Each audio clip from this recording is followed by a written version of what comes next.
I'm Niklas, and I'm head of Trackman University, and today I'm joined by my good friend and golf coach and biomechanical expert, Liam. Thanks, Nicholas. I'm really excited to show you guys, some of the power that the new 3D motion analysis has with TrackMan. But we're going to get into it. First thing I need is a guinea pig. All right. So for those of you that aren't familiar with this, the motion analysis software is completely integrated with TrackMan. We're going to see it right here. But the most important thing for me as a coach is that it's actually connected to the target line. So take one or two swings, just get warmed up with the crowd. Let me know when you're comfortable. And then whenever you're ready, what I want you to do is I want you to hit me one draw, and I want to hit one fade. And I want to show you how powerful it is to have some of this 3D data that is finally connected to a target line. All right, so while these guys are warming up, the thing that we're doing with 3D motion analysis, we're now bringing something more that tells a bigger story. We're tracking the body with 26 new metrics, and we are bringing what you could say 6 degrees of freedom. So we have 3 dimensions of linear movement and 3 dimensions of rotational movement. And as you can see, you're getting a 3D stickman with overlays. You're getting it calibrated to the target line, just like Liam said. And you're also getting a graph view with the kinematic sequence, so you can see the efficiency of the player as well. So Liam is going to help you with a little bit of trial and error here and see what the alignment from the 3D stickman is showing with the club data that we know from the TrackMan. All right, so we're warmed up here.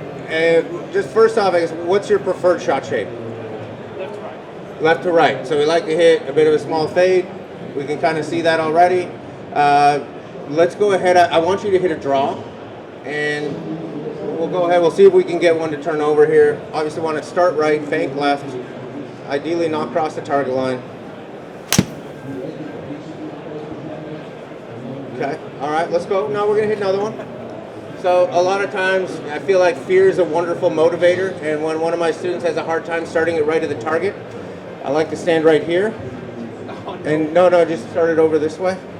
There's no way I'm gonna stand there. All right, but it's a good motivator. All right, no, but seriously, we want to make sure we start that out to the right of the target.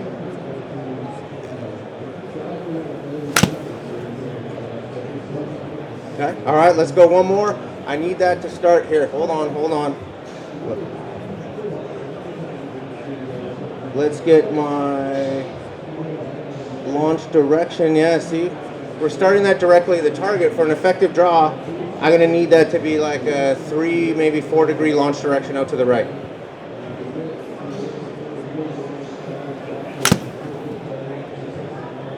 Okay, you know what, let's go ahead, let's use that.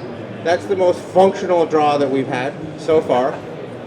Yeah, but again, in coaches, this is what makes it so easy to decode for the golfer, the differences that they have.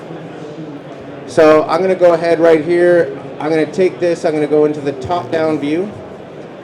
Even though we don't have an overhead camera, we can go and set up. So right here, I'm looking at it. We've got, if I look at his stance alignment, okay, so right down here with the stickman, this is connecting the ankles. Even though we've gone through 3-4 different repetitions of trying to start the ball to the right, I can see his stance alignment is still 2 degrees open. So, I'm going to look here back at a functional fade.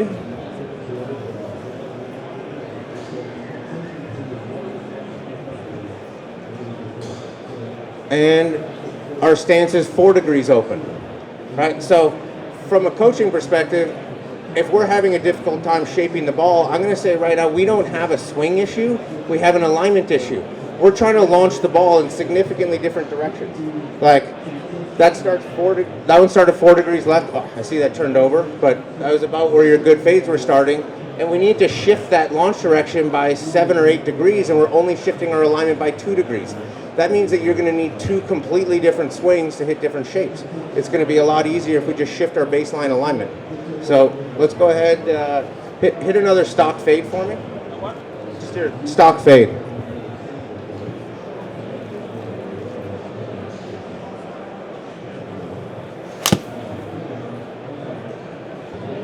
Okay, so We're 4 degrees open. That's a pretty consistent position that you've been in. I want you to feel like you're really closed off, and even visually, even look at a farther right portion of the screen.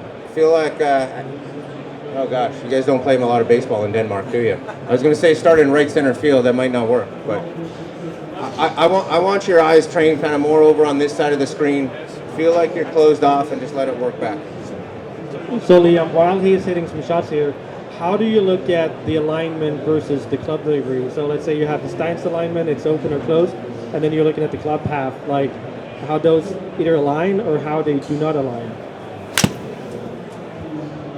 Oh, I like that one a lot. Okay, so we were talking about this earlier, something I like to call personal calibration.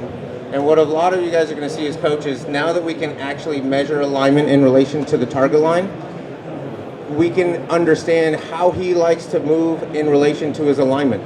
So let's get this right back to setup. So we've got stance alignment 1 degrees open, and we've got a club path of 6.2. Right, so on that particular one, I'd say personal calibration is you're swinging it about 7 degrees right of your foot line. One of the things that I've noticed in the last couple of months having the chance to work with the beta is the fact that the best shot shapers have that same personal calibration hold together whether they're hitting draw straight or fade. When people have difficulty working the ball in a particular direction, oftentimes they don't manipulate both their stance and their ball position appropriately, and they're actually trying to play with different swings. Golf is hard enough, we do not need multiple swings.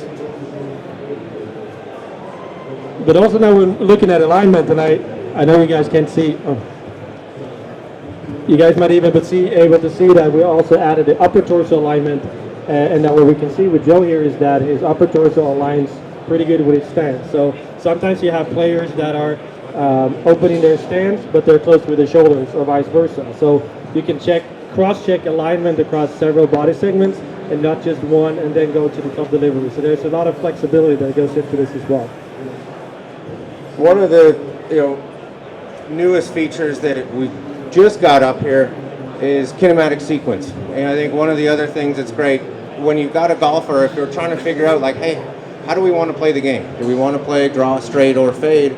In addition to looking at the person's personal calibration of alignment versus club path, we can also see if their body moves more efficiently for one shot or the other. One of the things I like about this and think that it could be very functional is as I cycle through all these shots, see if I can make this a little bigger for you guys. There we go.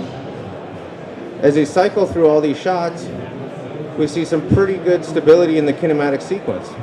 So again, with a better player, what's a handicap again? 1, and that's like a real 1. Like Europeans putt it out and don't take 4-foot gimmies. So they actually like play match play tournaments and stuff. So when I'm looking at this, though, I'm like, wow, this could be a really, really easy level up for your game because the sequence is stable, which means the movement pattern isn't changing. I believe we were getting misses only because of the fact that we weren't properly adjusting to create the shape that we wanted. Just to go through a little bit of how this technically works. So first of all, the TrackMan 3D motion analysis works with both the TrackMan IO and also works with the TrackMan 4. What you need is 2 external cameras, and the calibration takes about 30 seconds, and you just move the ball around the floor, and then everything is calibrated to the same coordinate system. Everything is saved to the same shot inside TPS, so it's very easy to do the references between the body data, the club data, and the ball flight. This is going to come out in about 2 months' time in March, in the TPS 10.3 release. What we're really excited about is that this is all included in the software subscription. So this is no additional cost if you already have the TrackMan software subscription. And on top of all this stuff, we're also building educational materials so everybody can get going with the 3D data of the body from first day. So at TrackMan University, we're going to add a new module for biomechanics. We're going to teach you the definitions, the metrics. We're going to follow very conventional methods, so there's no groundbreaking stuff. But not a lot of you have been exposed to working with body data and biomechanics like this, and we're going to help you with that. We're going to also add certifications at TrackMan University to make sure that you guys can work smarter, more efficient, and ultimately help the players hit even better shots and they can be more efficient, and we can also help with the injury prevention and ensure that players can play for a longer time. So there's a lot of benefits by helping you guys use this in a better way as well. I'll speak selfishly as a coach. The benefits to having all of your data in a single piece of software is massive. It's so much more efficient in the lesson. It's more efficient when I go back to take a look at past sessions. It just makes life easy to have everything in one place, and we can finally work on alignment quantifiably. What you also might see is that the data right now, we're not comparing Joe to a tour player because he's not built like the tour player we want to compare him with. We're looking at him, and we're going to look at patterns that is individual to him and his body, and that's the foundation. And over time, we're tracking a lot of data, and we're going to take looking at those data and align that with body, club, ball flight. We're going to draw a lot of insights. We're going to share those insights with you guys so that you know how this relates. What is the body doing to the club, to the ball, and how can we all get better? So we're very excited and working on that project. We'll be hanging around here. Feel free to engage with us, ask questions. We have a ton of stuff to talk about, and we'd just love to engage a little bit more.